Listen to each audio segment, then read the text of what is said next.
नमस्कार दोस्तों, आपका स्वागत है मेरे YouTube चैनल में।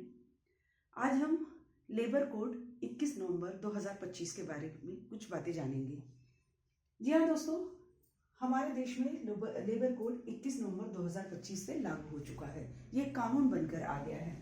अब इसमें हम कुछ बातें प्री लेबर रिफॉर्म के बारे में जानेंगे और कुछ पोस्ट लेबर रिफॉर्म के बारे में कि क्या क्या चेंजेस हुए हैं।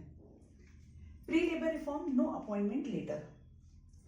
Post labour reform, appointment letter will be given. इस लेबर कोड के पहले दोस्तों लेबर को कोई अपॉइंटमेंट लेटर नहीं दिया जाता था। कंपनी जब चाहे तब उनको निकाल देती थी। अब क्या है, अब कंपनी को अपॉइंटमेंट लेटर देना होगा अपने लेबर को। नेक्स्ट है लिमिटेड सोशल सिक्योरिटीज। इस लेबर कोड के पहले कुछ लिमिटेड लोगों को ही सोशल सिक्योरिटीज मिली हुई थी। अब social securities to all labour, company में जितने भी लेबर काम करने वाले हैं सभी को सोशल सिक्योरिटीज देनी होगी। मिनिमम वेजेस भी कुछ डिसाइड नहीं थे। कंपनी अपने मन मुताबिक मिनिमम वेजेस डिसाइड करती थी। अब इंक्रीज मिनिमम वेजेस देना होगा। एक निर्धारित किया जाएगा वेजेस की इतना ही मिनिमम वेजेस कंपनी को अपने वर्कर्स को देना ही है। No health checkup facilities. इसके पहले कोई भी हेल्थ चेकअप फैसिलिटीज नहीं थी लेबर्स के लिए। मेनली ये 40 इयर्स के लोगों के लिए है। अब ये नए लेबर कोड के अकॉर्डिंग क्या है, health checkup after the age of 40 years by the company and it is free of cost. जो भी लेबर कंपनी में काम कर रहे हैं और उनकी उम्र अगर 40 साल से ज्यादा हो गई है तो कंपनी उनको फ्री हेल्थ चेकअप मुहैया कराएगी। नेक्स्ट है डीले सैलरी पे। इसके पहले क्या होता था दोस्तों कि सैलरी जो है वो वर्कर्स को बहुत लेट दी जाती थी या लेबर्स को बहुत लेट दी जाती थी। इवन हम लोगों को भी सैलरी 15 तारीख तक, मंथ के 15 तारीख तक, 20 तारीख तक, कभी कभी 22-23 तारीख भी हो जाती थी।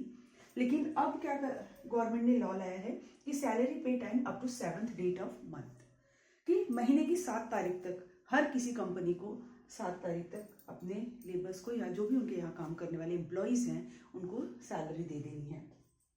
देन 6 है no night duty to ladies. इसके पहले जो लेबर कोड था या जो कानून था उसमें लेडीज को नाइट ड्यूटी के लिए नहीं बुलाया जाता था। अब womens can voluntary join night duty. Womens या महिलाएं जो है वो अपने मर्जी के मुताबिक, अगर उनको कोई प्रॉब्लम नहीं हो रही है, प्रॉब्लम इन द सेंस की जो ट्रांसपोर्टेशन प्रॉब्लम है अगर वो उनको नहीं हो रही है तो वो वॉलंटरली नाइट ड्यूटी को ज्वाइन कर सकती हैं। काम तो करना ही होगा उनको। 7 नो ग्रेच्युटी टिल 5 इयर्स। इसके पहले क्या था, कंपनीज जब तक 5 साल नहीं हो जाता था तब तक कोई ग्रेच्युटी नहीं देती थी अपने लेबर्स को या अपने एम्प्लॉयज को। अब gratuity will provided after 1 year of joining of the job. अब अगर किसी व्यक्ति ने जॉब ज्वाइन किया है तो 1 साल बीतने के बाद कंपनी को उसे ग्रेच्युटी देना होगा। तो ये कुछ ऐसे लॉज हैं स्टूडेंट्स जो आपको जानना जरूरी है। हो सकता है आपके घर में भी कुछ ऐसे एम्प्लॉयज हों और आस पड़ोस में हो, फैमिली मेंबर्स में कोई हो, तो ये लॉ आपको भी जानना जरूरी है। आप उनके इन लॉ के बारे में उनको जरूर जागरूक करें। Even as a employ I am also teaching in a school since last near about 10 to 12 years. तो मेरे लिए भी ये बहुत ज़्यादा फायदेमंद है कि मैं भी अब अपने हक की लड़ाई लड़ सकती हूँ। धन्यवाद। आगे फिर किसी नॉलेजेबल वीडियो के साथ आपसे मिलती हूँ। तब तक के लिए नमस्ते।